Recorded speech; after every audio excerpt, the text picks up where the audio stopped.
akan mempresentasikan hasil diskusi kami mengenai materi hadis sebagai sumber ajaran Islam dalam rangka untuk memenuhi penugasan ujian tengah semester mata kuliah metodologi studi Islam kelas TDIPB dengan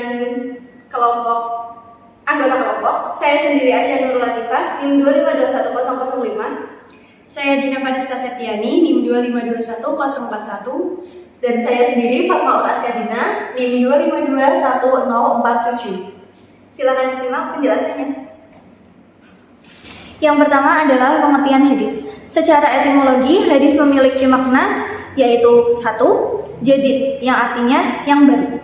Kemudian qorib yang dekat dan khobar yakni sesuatu yang dipercakapkan dan dipindahkan dari seseorang kepada seseorang yang lain. Adapun pengertian hadis secara terminologi yaitu segala ucapan, perbuatan, dan segala keadaan atau perilaku Nabi Muhammad SAW. Yang pertama, perkataan. Perkataan ialah perkataan yang pernah diucapkan beliau dalam berbagai bidang seperti bidang hukum, akhlak, akidah, pendidikan, dan sebagainya. Contoh sabda Nabi yang mengandung hukum yaitu innamal a'malu binniyat wa innamal likulli imri'in ma nawa. Kemudian yang kedua ialah perbuatan. Perbuatan merupakan penjelasan praktis terhadap peraturan-peraturan syariat yang belum jelas cara pelaksanaannya. Misalnya, perbuatan beliau tentang cara sholat di atas kendaraan yang sedang berjalan. Yang ketiga yaitu takrir. Takrir ialah diam, tidak mengadakan sanggahan atau menyetujui apa yang dilakukan. Contohnya, ketika sahabat Khalid bin Walid dalam salah satu jamuan makan menyajikan daging biawak dan mempersilahkan kepada Rasulullah SAW untuk menikmatinya bersama undangan. Nabi tidak memakan dan hanya melihatnya saja. Yang terakhir yaitu himmah. Himmah yaitu hasrat Nabi Muhammad SAW yang belum sampai direalisir. Misalnya, hasrat beliau untuk berpuasa pada tanggal 9 Asyura, tetapi beliau tidak menjalankan puasa karena telah wafat. Yang kedua yaitu kedudukan hadis sebagai sumber ajaran Islam. Rasulullah memiliki hak untuk menjelaskan dan juga menafsirkan Al-Quran. Itulah mengapa kedudukan hadis sebagai sumber hukum Islam berada di posisi kedua. Umat Islam menyepakati bahwa hadis Nabi Muhammad merupakan sumber ajaran Islam kedua setelah Al-Quran. Bahkan hadis dapat berdiri sendiri sebagai sumber ajaran Islam. Mempelajari hadis merupakan hal yang sangat penting dalam Islam karena hadis merupakan sumber ajaran Islam. Dalam Al-Quran maupun hadis, umat Islam diharuskan mengikuti dan menaati Allah dan juga Rasul-Nya. Allah berfirman dalam Al-Quran, Bismillahirrahmanirrahim, wa atii'ullaha wa rasulah la'allakum turhamun, yang artinya, dan taatilah Allah dan Rasul supaya kamu dirahmati. Quran Surah Ali Imran ayat 132. Hal ini pun juga diterangkan dalam Al-Quran, yakni firman Allah surat An-Nahl ayat 44 yang artinya mereka kami utus dengan membawa keterangan-keterangan atau mukjizat dan kitab-kitab, dan kami turunkan Ad-Dzikr atau Al-Quran kepadamu agar engkau menerangkan kepada manusia apa yang telah diturunkan kepada mereka dan agar mereka memikirkan. Quran Surah An-Nahl ayat 44. Untuk mengetahui sejauh mana kedudukan hadis sebagai sumber hukum Islam dapat dilihat dari dalil naqli maupun dalil akli. Yang pertama yaitu dalil Al-Quran.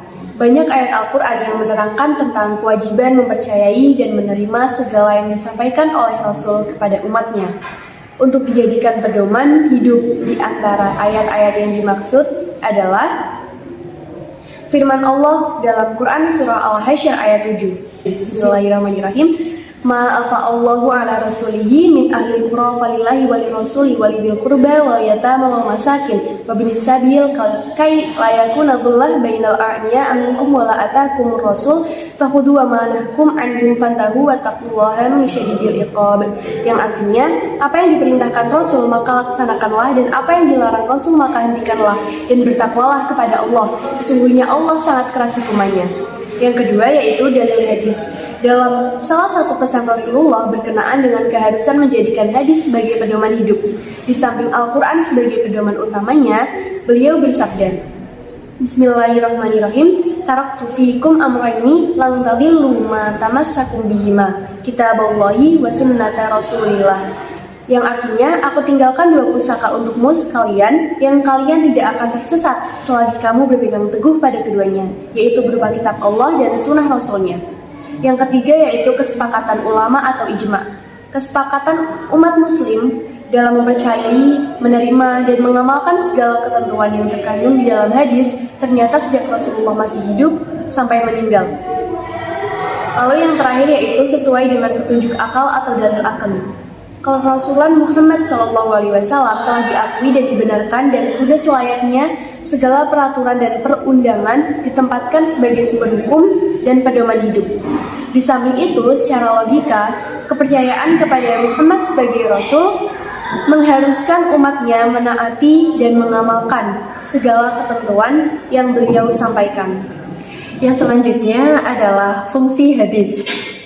Oleh karena sebagian besar ayat-ayat hukum di dalam Al-Quran masih dalam bentuk garis besar yang secara amaliyahnya belum bisa dilaksanakan, maka dalam hal ini penjelasan hadis dapat dibutuhkan. Dengan demikian, fungsi hadis yang utama yaitu untuk menjelaskan Al-Quran. Di sini ulama Ansar menetapkan 4 macam fungsi hadis terhadap Al-Quran, yaitu yang pertama adalah fungsi bayan at-takrir atau bisa disebut dengan bayan at-takkid atau bayan al-isbat, yaitu untuk menetapkan dan memperkuat apa yang telah diterangkan di dalam Al-Quran.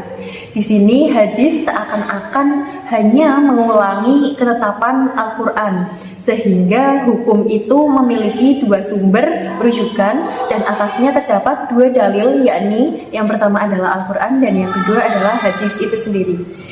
Lalu fungsi yang kedua adalah bayan at-tafsir.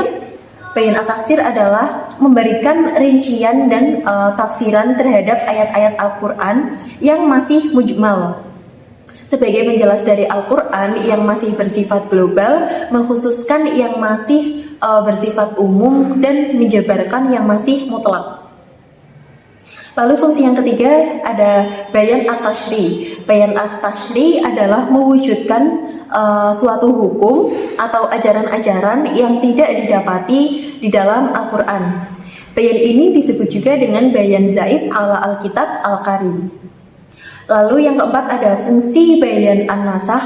Kata an-nasakh sendiri secara bahasa bermacam-macam arti. Bisa berarti al-ibtal, membatalkan, al-ijalah, menghilangkan, at-tahwil, memindahkan, atau at-takyir, mengubah. Menurut pendapat yang dapat dipegang dari ulama mutaqaddimin, bahwa yang disebut bayan an-nasakh ialah adanya dalil syara' atau yang dapat menghapuskan ketentuan yang telah ada karena datangnya kemudian.